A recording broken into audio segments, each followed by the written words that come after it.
Welcome to VCR, Vintage Cinema Rewind, bringing old movies to new viewers. I'm Blake. And you can't be a good podcaster in a rotten podcast. That's a quote from the movie. I can't even remember that, but we're doing The Beast from 1988. For sure, yeah. This is the deep dive. So if you haven't seen this movie, go back and check out the primer episode. You probably haven't seen this movie because Nobody has. Nobody has. It came out in 1988, was buried by the studio, and then was buried again after 9/11. That is interesting how in ye olden days, when a studio would pump millions of dollars into a movie, realize they didn't like it, and they just would toss it, right? Bro, what are you talking about? Old school. They do that now. Well, I was going to say the modern equivalent is just throwing it on streaming, right? No, sometimes they don't even do that. Like Warner Brothers has buried movies in the last 5-10 years. I guess that's true.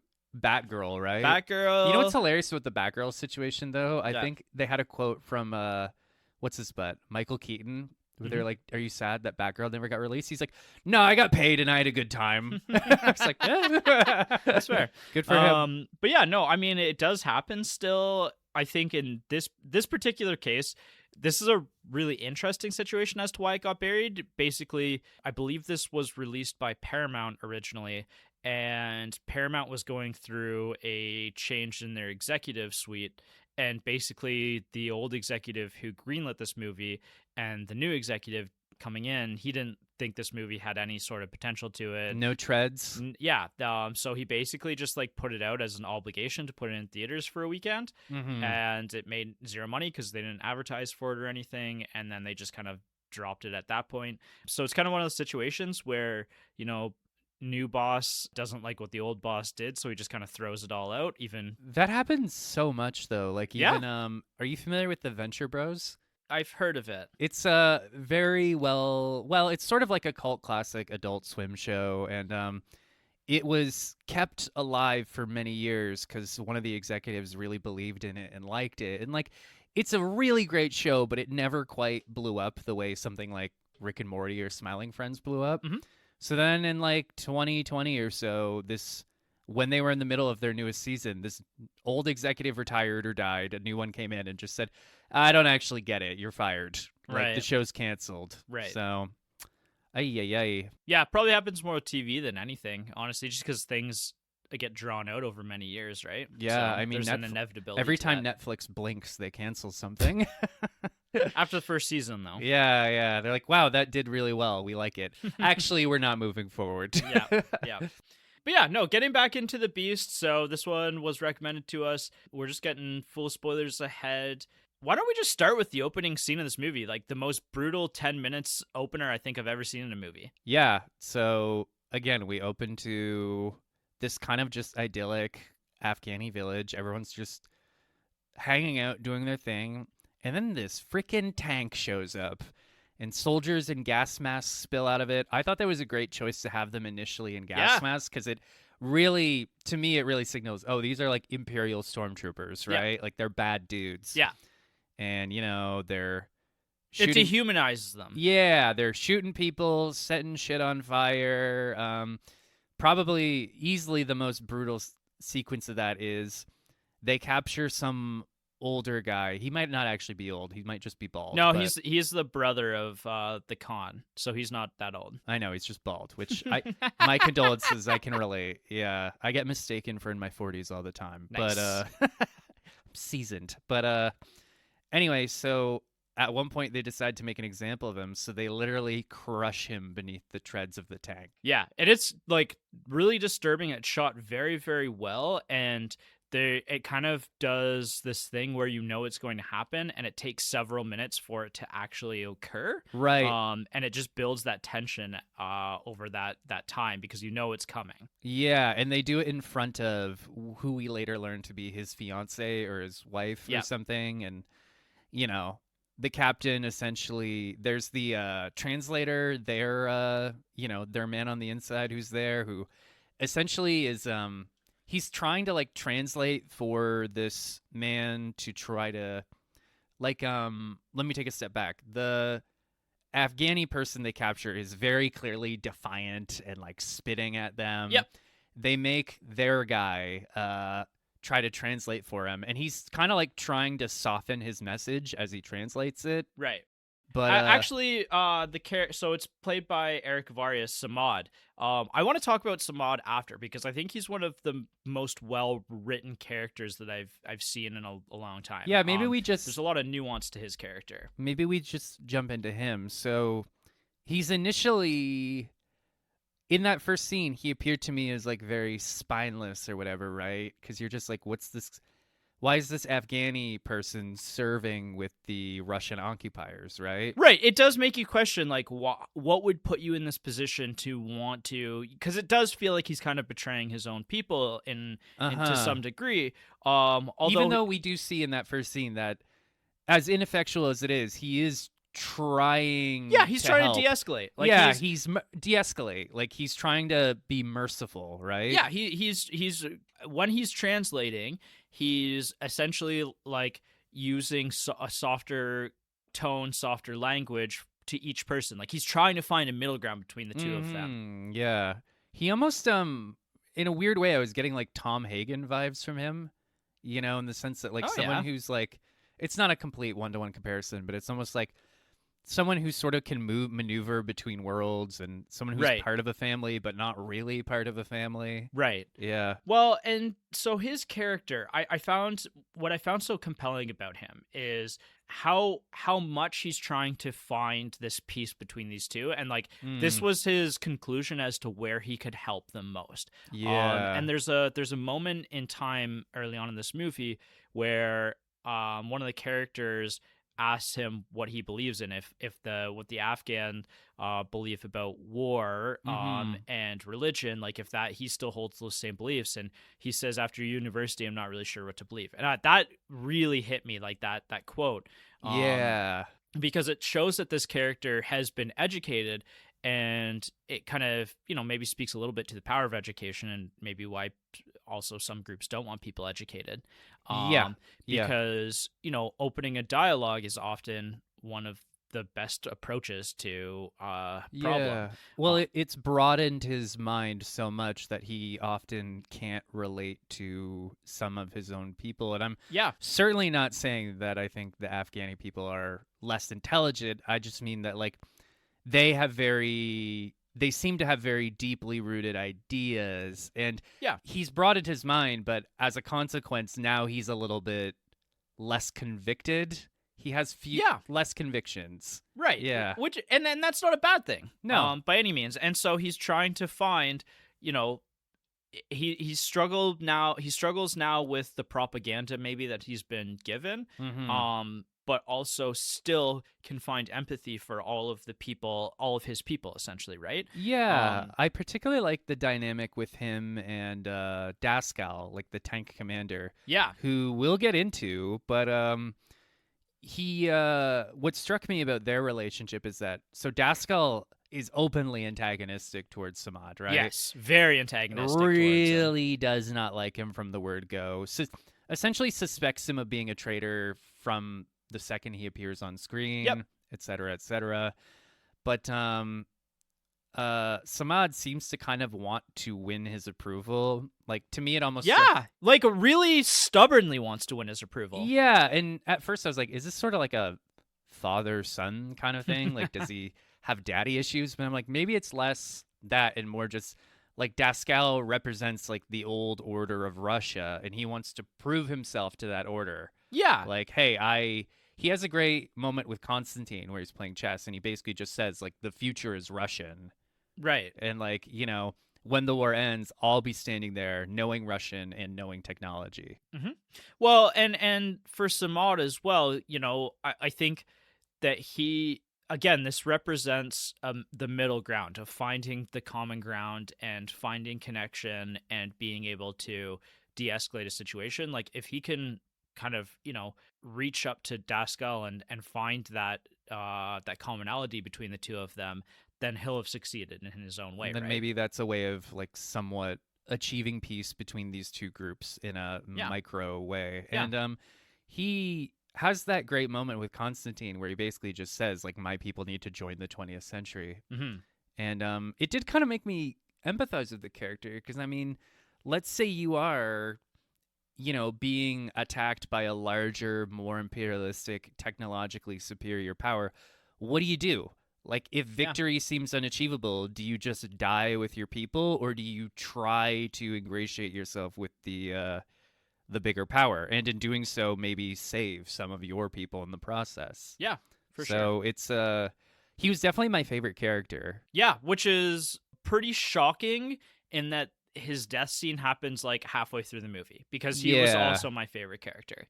It's, by the way, that death scene is so devastating, right? It is, and it's drawn out, and there's kind of instances where it might happen leading up to that. Like, there's the moment at night where they send him out to check the dead. Yeah, and basically Daskal tells Constantine, okay, shoot him now. Shoot him. This is our opportunity. Let's get rid of him. And Constantine's like, what?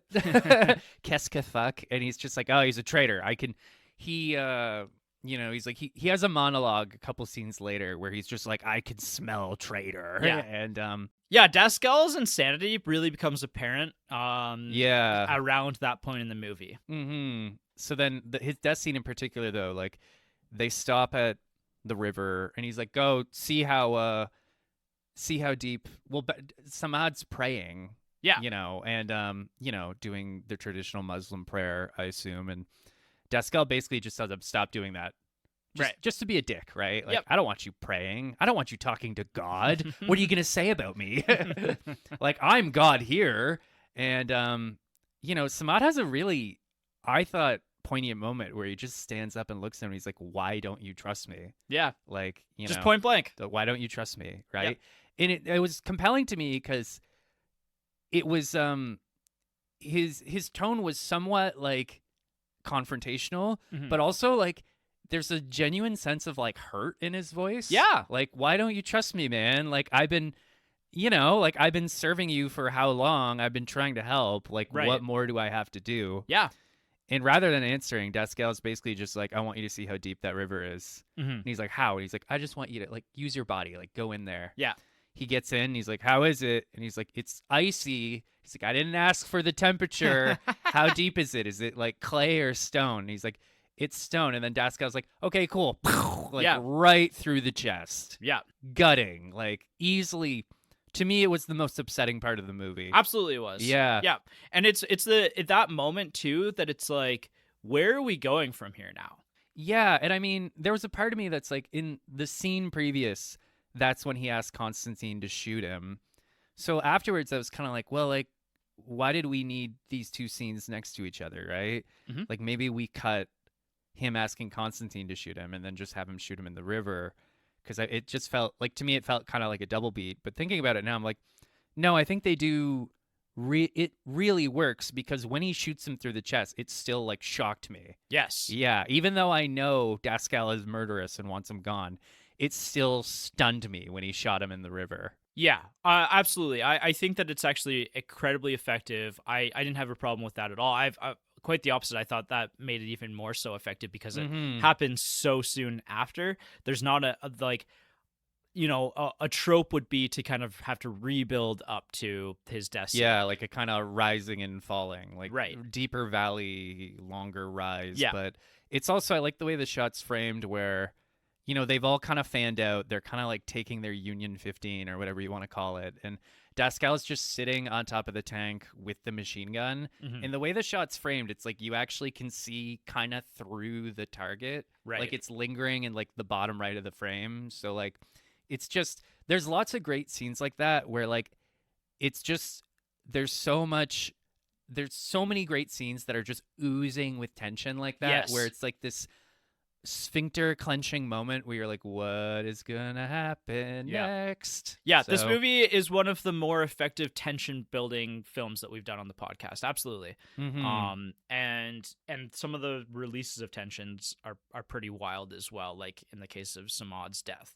Yeah, absolutely. And one thing I thought this movie also did really well is just showing like not only tension between the heroes and the villains, meaning like the native Afghani people and the Russian occupiers, but also just so much, arguably the most tension is just within the tank itself, like as these four guys are kind of turning on each other. Yeah. And that's what I mean. Like there's a part of this movie that's kind of an isolated 4 guys in, in where they are and trying to kind of hash it out kind of thing. And those kind of movies I really like. I really like isolated films. Like The Thing, for example, is my favorite movie. Oh yeah. And so there's something about that and people having to like deal with that isolation that I find very compelling. Not only isolation, but being isolated with people you hate.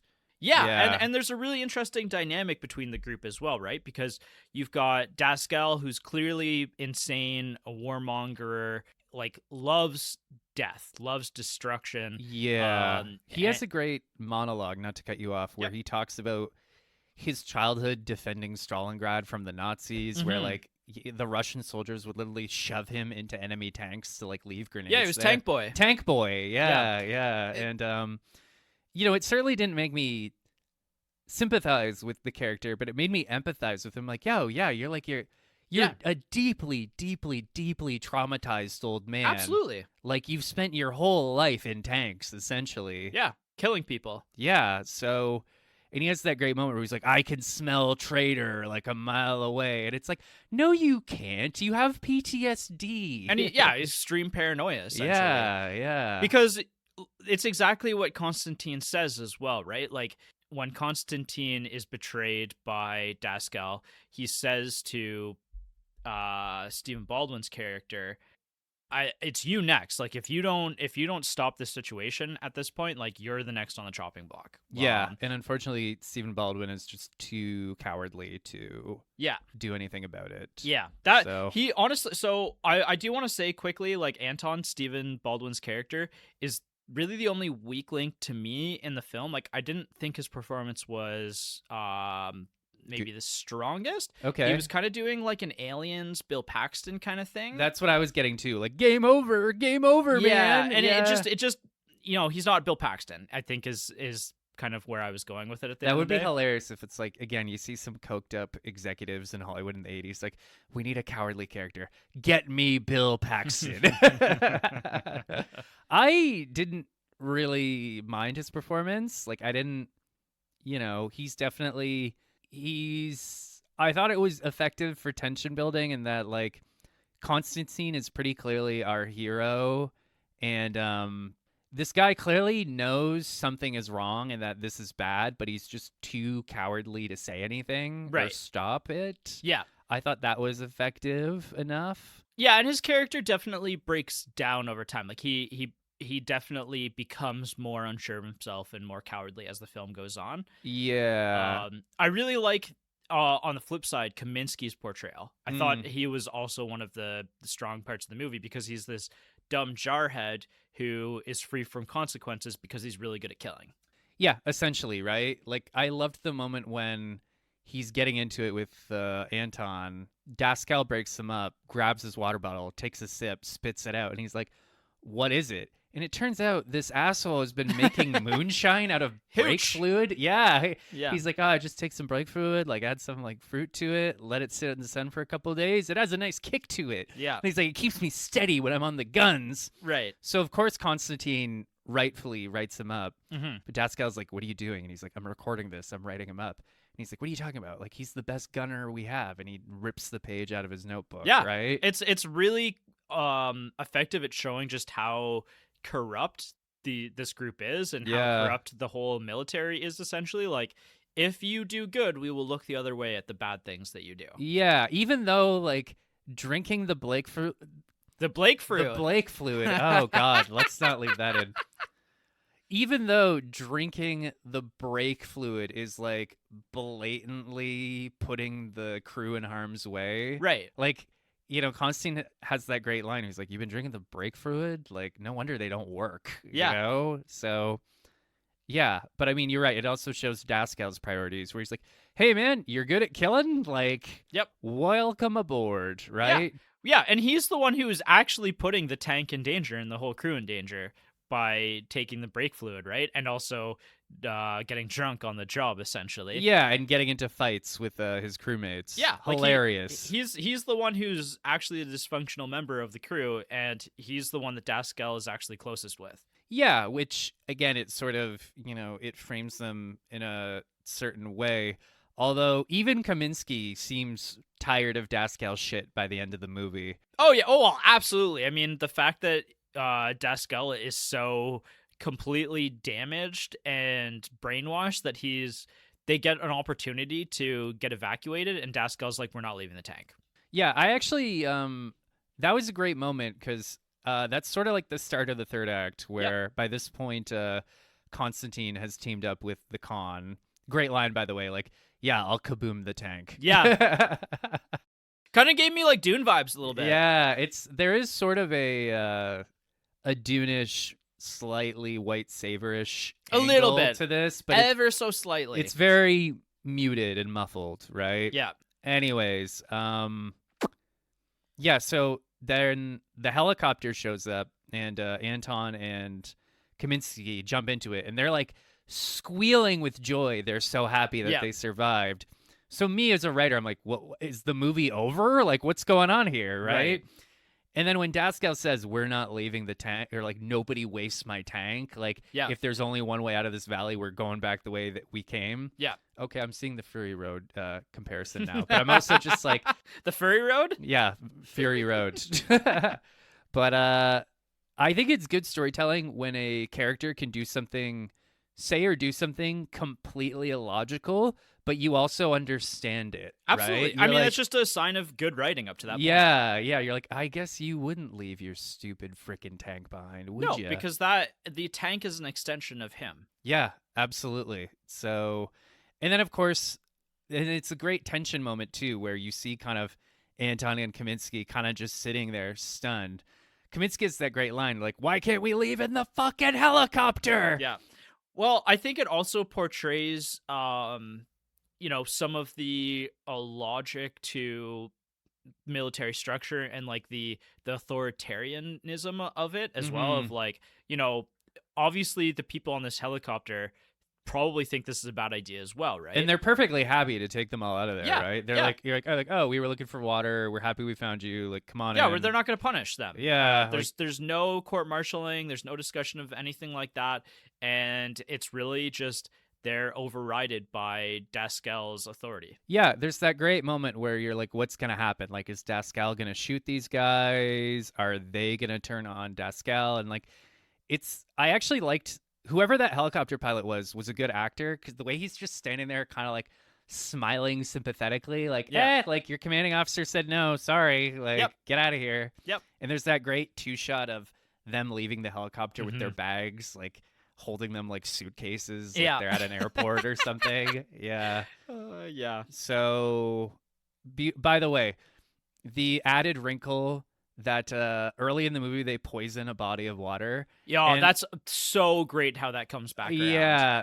Later on, they happen back across the helicopter, and the pilots have all drank it and died. Did you see that coming? Because about a half a minute before it happened, as they were going back, I kind of started to put two and two together, and I was like, oh, this is going to be so hilarious. At first, you kind of see their bodies, and I'm like, oh, I guess Constantine got to them, right? But then they pan down and you see the poison, and I'm like, oh, and I was thinking about this actually after I watched the movie. They have that line where they're like, we were out looking for water. You're lucky we found you guys. I'm like, that is so fucking funny. Yeah, I mean, it's so justice, right? Bitterly funny. Yeah. That, like, this is how dysfunctional this war effort is, that we're literally poisoning our own men. Yeah, well, and it's such a stupid, short-sighted decision to poison the watering hole in this country that is landlocked and doesn't have a whole lot of water. Like, you're in a desert. Yeah, you think like it's almost like Dune, right? Like the loyalty to water above all else. Right. Yeah, exactly. And so, I mean, and we can maybe start to talk about the Afghan part of the movie as well, and the fact that there's a very clear, in my opinion, comparison or contrast between the two groups, right? Like, there's a very clear code of honor that the Afghan people have, and that's very important, and that's something that comes up over and over again. And whether or not you agree with their honor or their situation, they do have a code that they live by. Man's got to have a code. Like, I actually thought, again, great writing, setup and payoff, where Constantine is having chess with Samat, and he teaches him like 3 Afghani words. One of them, I think it's Badal, like the word for vengeance. Yes. And then the third one, I forget what it's called. Like, it's in... It's the play's name. Nanawate. Nanawate, right, which essentially means mercy. Yes. And so when Constantine has been tied to the rocks, got his arms up, Jesus symbol, don't at me. And then the women find him and start pelting him with rocks, and all he can say is Nanwane. Yeah. And they're like, there's kind of this great moment where it's almost like they all kind of heave out a sigh. Yeah. If they spoke English, they'd probably say the F word a few times. But yeah, and again, it's a great moment to show that Taj, the Khan, who is out for vengeance to slay this tank, you know, he honors it and accepts it, even though it's not a popular decision, right? Yeah, no, absolutely. And you can see as well, I think that that's also something that is effective about this movie is it doesn't shy away from the fact that people also are kind of inherently hypocritical. Like, yes, there's an honor system, but as we see in like The Godfather, the honor system is only followed up until a point when people just don't care anymore. It's fleeting and open to interpretation. Yeah, it's the same energy as Parlay from the Pirates of the Caribbean movies, right? Yep. I do love that moment when he just keeps saying like Nanawane or whatever, and everyone kind of looks to Taj and they have this look on their face like, okay, we all heard that, but like, come on. Yeah. Right? yeah, exactly. And I think in the next scene, one of them literally says like Nanawane is for the Afghans. Yeah. Like it doesn't count. He's not one of us. But to his credit, Taj honors it. And there is that great moment too when I actually like how they lean into the language barrier angle. Yes. Like Taj goes and sits with Constantine and they can't communicate because they don't speak each other's languages, but he's able to sort of communicate, and there's that great moment where like he fixes the RPG. Yep. But in order to fix it, he needs a part from somebody's rifle, so Taj gives it to him, and then one of his soldiers is just like yeah. Yeah, and then it's just like how they're trying to communicate each other where it's like RPG, kaboom. Yeah. And then he's like, ja, or not ja, like, you, like, kaboom, tank. And then he's like, yeah, I'll kaboom the tank. Yeah. Well, it has the mode of consideration of like, do I betray my people? And, right. It doesn't take too long for him to be like, yeah. Yeah, I do like he looks down at like the sores on his wrists where he was tied up. He's like, oh yeah, I'll totally kill those guys. Yeah, shit, I mean, he'd feel bad about Kaminsky's death, but otherwise, everybody else kind of has it coming. Yeah, pretty much. Even Kaminsky, like, kind of Anton? abandoned. No. Oh yeah, Anton. Sorry. Yeah. Even Anton. Yeah, I had a moment where I'm like, I mean, are we really gonna kill Anton? And I thought about it. I'm like, yeah, fuck him. Like, yeah. Sorry. He's a coward.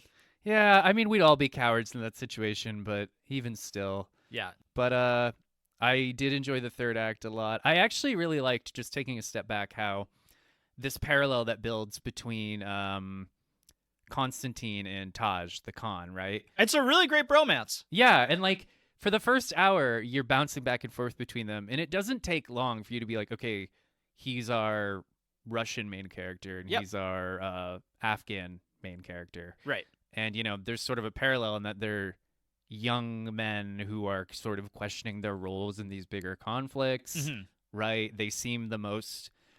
They do a good job demonstrating pretty quickly that they're the most ethical. Like, even in that first scene, Constantine does take part in torturing and killing that man, but he looks sad about it, which, as I say that out loud, is not exactly a ringing endorsement, but, like...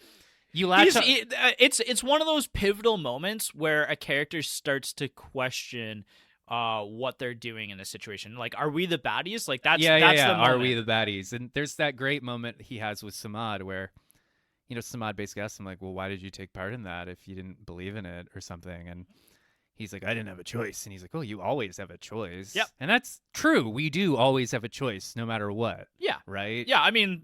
you know, there's consequences to your choices. However, there is, you know, you do ultimately have a choice, and your choices will matter and will have consequences down the line. Whether it's you know, your imminent death to Dascal, or whether it's, you know, the fact that you have to live with the decisions that you made for the rest of your life. Yeah, absolutely. And, you know, for the first hour of this movie, we're bouncing back and forth between them, and I'm like, this is good storytelling because I actually like these characters and I don't want them to hurt each other. Right. Right? Yep. Then Constantine gets left behind and they find him and I'm like, oh, it's a bromance movie. Yeah. This was a buddy movie the whole time. Yeah. Or what's that kind of Simpsons quote where it's like, this became a buddy movie so gradually I didn't even notice. Yeah. Yeah. For a movie that feels, pretty standard, like for a film that, if you look at it after having seen the whole thing, you're like, yeah, that's a pretty standard trajectory. Like, it does leave you with some pretty shocking moments. And like, I didn't really know where things were heading a lot of the time. Yeah. It was one of those things where like,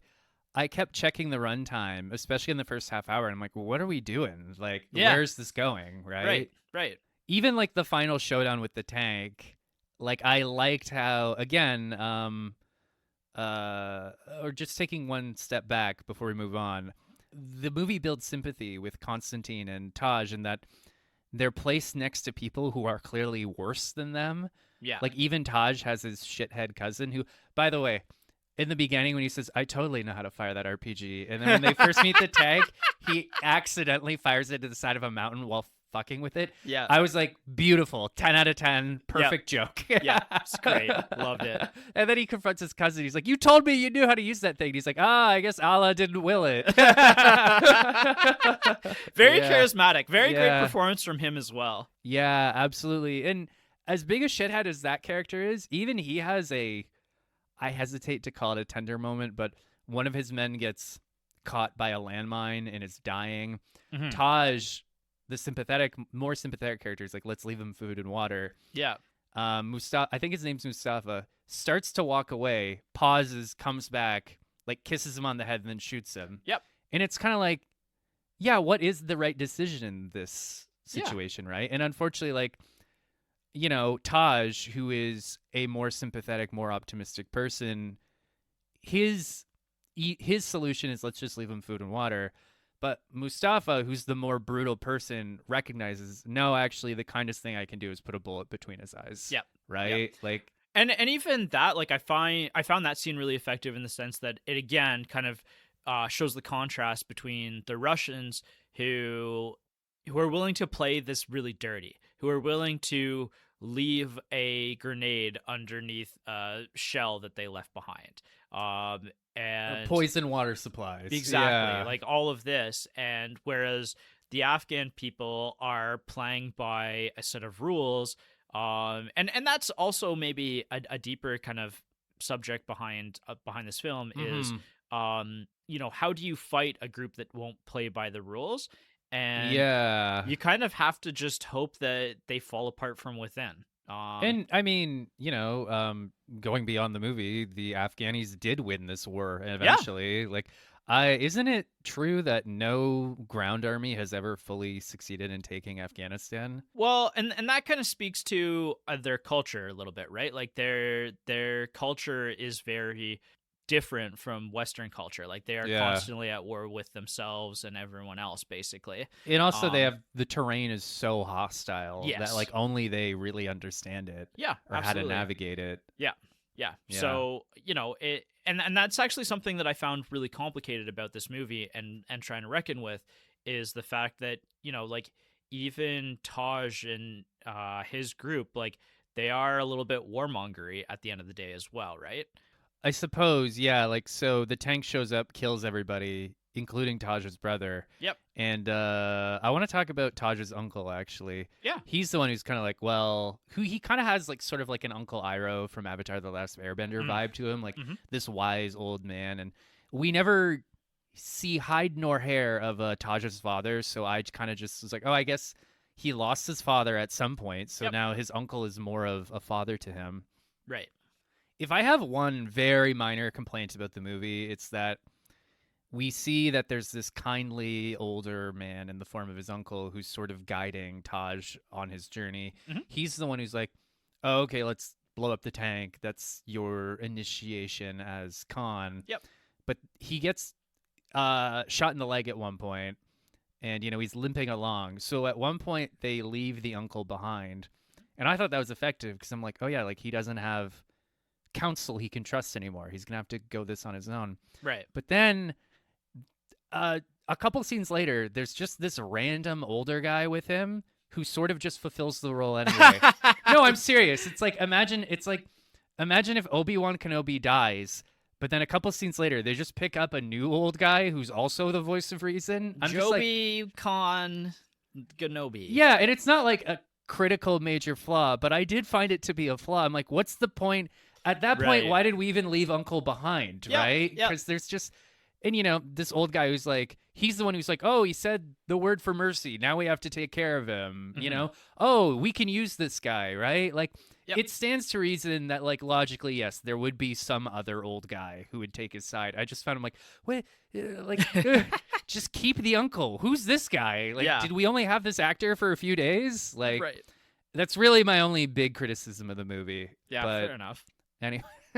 Anyways, I want to. So I do want to mention this because I think this is one of my favorite scenes from a cinematic perspective. Mm-hmm. The whole sequence at night, where there's the cat and mouse game happening, it's shot in real dark. Yeah. And there's a real sense of isolation, of like, there's nothing outside of the campfire kind of thing. Right. And that's when, the characters are at their most paranoid, and it ends up being that their paranoia is correct, right? Like, they're all beside the fire, and that's when the Taj's group rains down on them from above. Yeah. And that whole sequence is, I found, like, one of the highest points in the movie, in my opinion. Yeah. From a cinematic perspective. Mm-hmm. The whole raid itself is really harrowing, but then it's everything that comes after. It's 4 people who escape, and then they're just, or I guess 5 at that point still, because I think Samad is still there. And it's Samad's like, I'm not dead yet. Yeah, I'm still here. and just the 5 of them flee, and they're out in the middle of nowhere, and it's literally pitch black at this point. Like, if the camera had walked 10 feet back, we wouldn't have even seen the tank. That's how dark it is, right? And there's that really harrowing moment, again, feels somewhat pulled from Aliens, where it's like they're all around us now kind of thing, right? Yeah, they have their little motion tracker. They're just like, we're surrounded. Yeah. So they just open fire. Yeah. Blow the flamethrower. Yeah, cetera, everything. They throw everything everywhere around them. Yeah. And it turns out it's just like a pack of deer that have wandered in. Yeah. It almost reminded me of that scene from Predator where they just open fire into the jungle. Yeah. This moment of like pure panic where like, there's probably something out there. Like, right. So, and then that's also when they send Samad out and they ask Constantine to kill him. So yeah, it's like this whole sequence that just keeps escalating and escalating and escalating. And then it doesn't turn out how you think it is, because you think I thought honestly that Daskell was going to kill him right there as well. Yeah. And then Samad managed to get back in the tank, and there's that really like quiet moment of like, we've just averted disaster, but just for now. Well, it's also like, okay, we stopped him, and it's like, no, we killed a herded deer in fear. Yeah, in fear. Yeah. And that's I think that's really a really powerful moment as well, just because it shows like, what people are willing to do when backed into a corner like this. And, the following scene when the Afghans stumble upon this, and they're just completely disgusted by this because they don't have context for it. But, the context doesn't necessarily make it all that much better either. Right. And there's that great line where they're like, these Russians kill just to kill. Yeah. I'm like, ugh. Yeah, it's a really powerful moment, and I found just that whole sequence one of the highlights of the movie for me. Absolutely. For a second, I was like, oh, is this whole movie gonna is it nighttime now, and this whole movie's just gonna take place like at night from now on? But you couldn't have done that. Like, I think that it would have been too hard. Yeah, I think that it's really effective in the 20 minutes, 15 minutes that we get it. But beyond that, we don't need to do that. One small sequence that I did really want to talk about before we move on is when Taj and friends stumble across this holy man just running circles. Yeah, around like right up before that. Yeah, and he's like, Allah sent me a vision to guide you on. Or he sees Taj. He's like, oh, David, like you're David, right?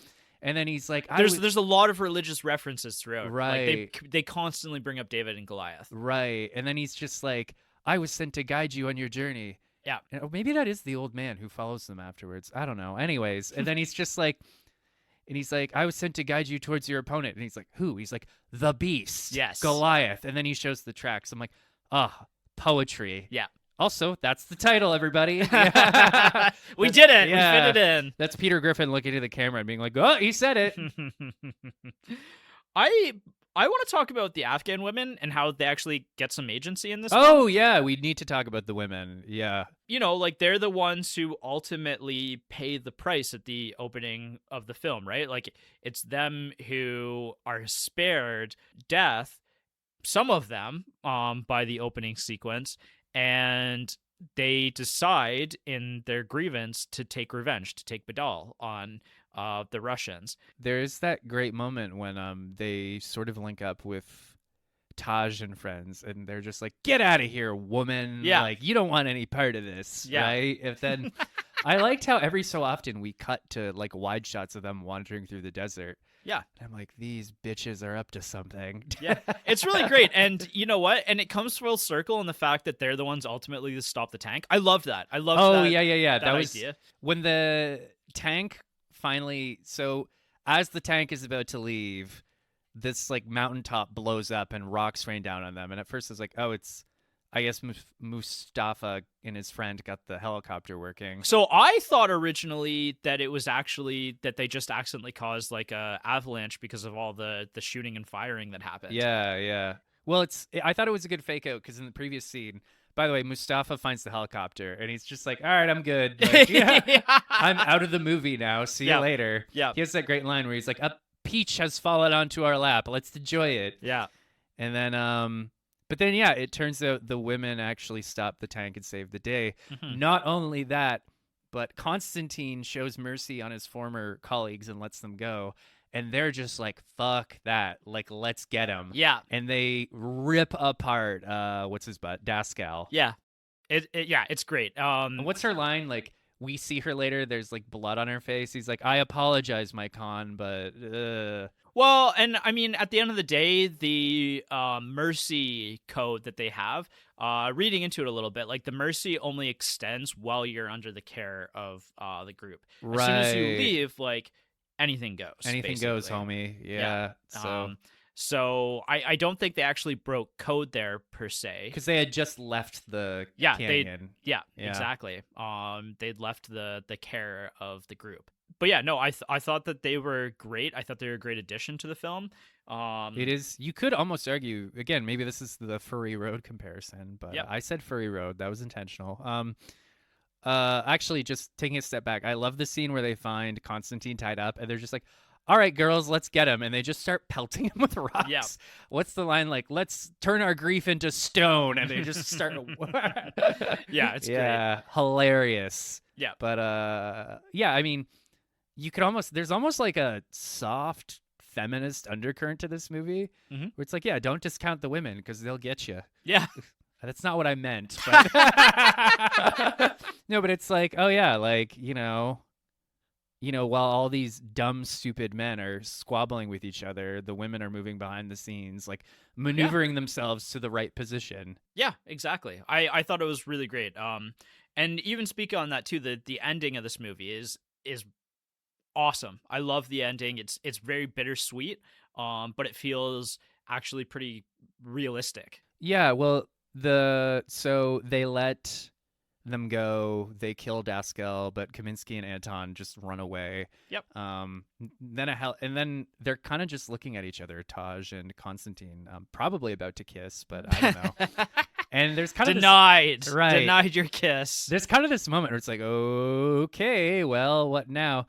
Then another helicopter shows up, and Taj and friends run away, and he kind of positions himself behind the cliff, and he's like, by then they've exchanged names. By the way, really sweet scene where they decide on their plan, and then Constantine, he's like Constantine, like tapping his chest. Mm-hmm. I'm like, that's weirdly sweet. Like they're bros now. Yep. But then the helicopter shows up, and Taj is kind of like, yeah, come on, like let's get out of here, right? Like Constantine.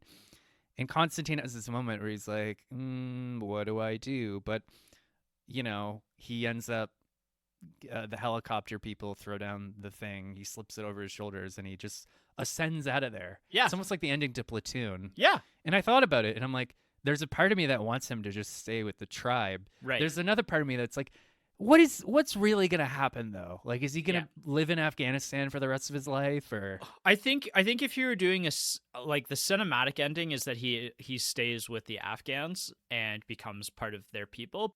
All right, well, and you know what? I think that the reality is that him going back to the Russian army, I think that that's the more realistic ending, but it's also, I think, more powerful in the sense that he's almost carrying on like Samad's legacy, for example. Like, yeah, absolutely. like he's going back with a deeper understanding of these people and this situation, and I think he's going to go back and potentially do some good.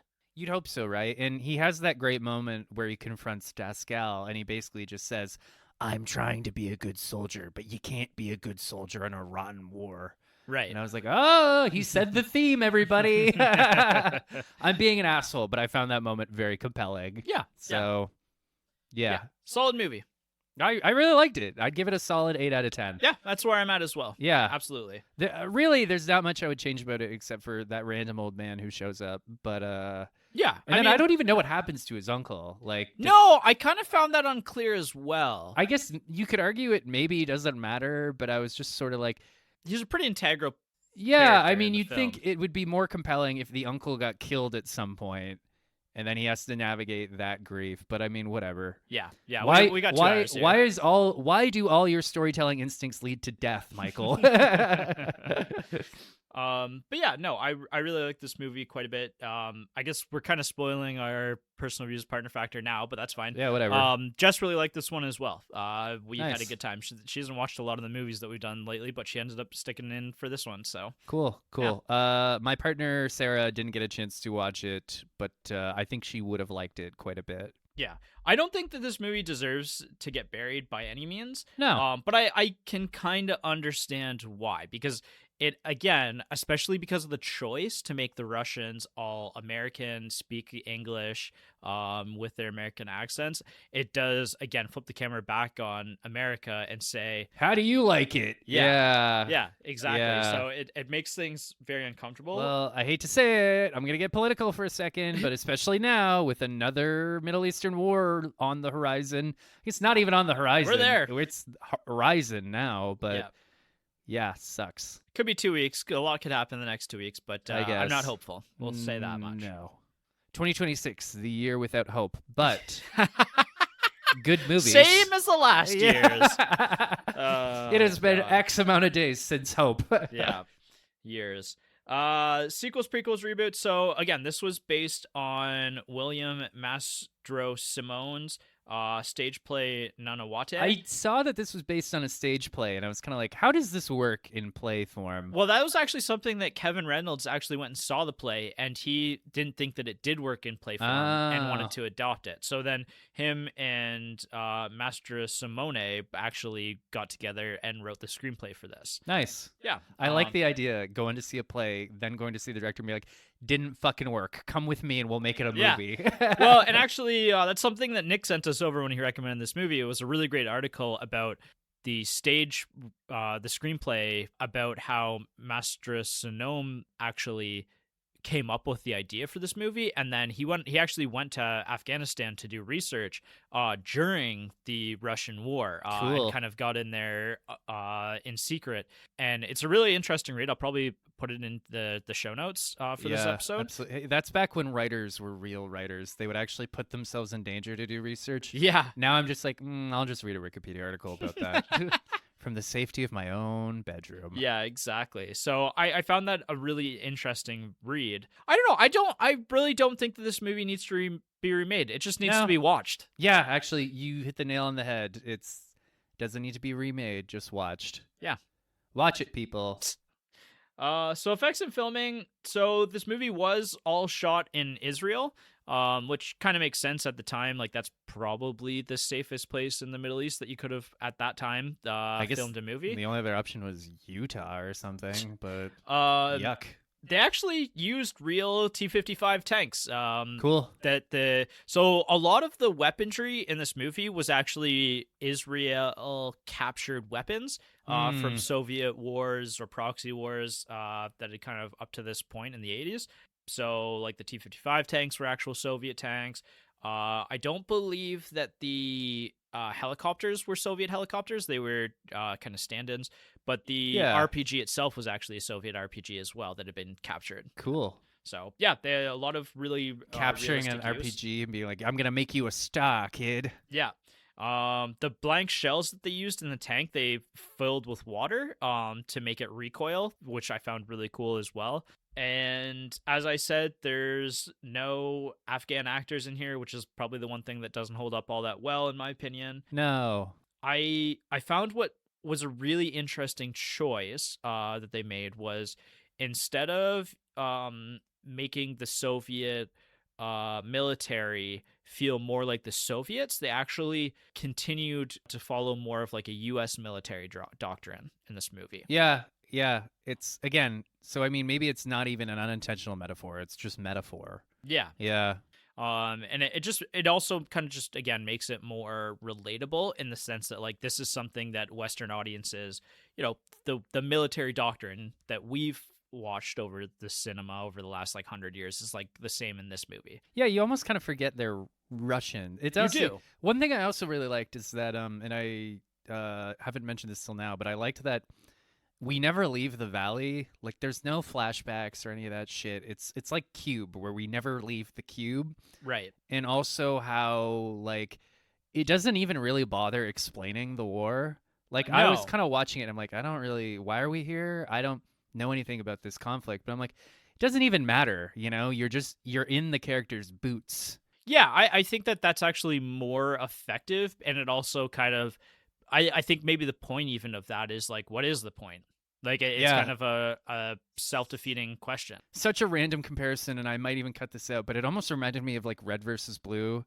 This whole idea that like that web show I love and never shut up about, but like this whole idea that like it's all squared or centered around this really stupid, pointless conflict. Right. You could argue like, why are we even here in this canyon? Like, I don't know. Like, right. We're just supposed to be here. We're just following orders. Yeah. At the end of the day, but then again, like orders, and that's part of what the military teaches is like follow orders and don't question them. Right. And that obviously there's a fault to that. Yeah, absolutely. Yeah. So I talked about earlier how this movie was buried at the time it was released due to that change in studio. It was actually Columbia who changed, who was producing this movie. Cool.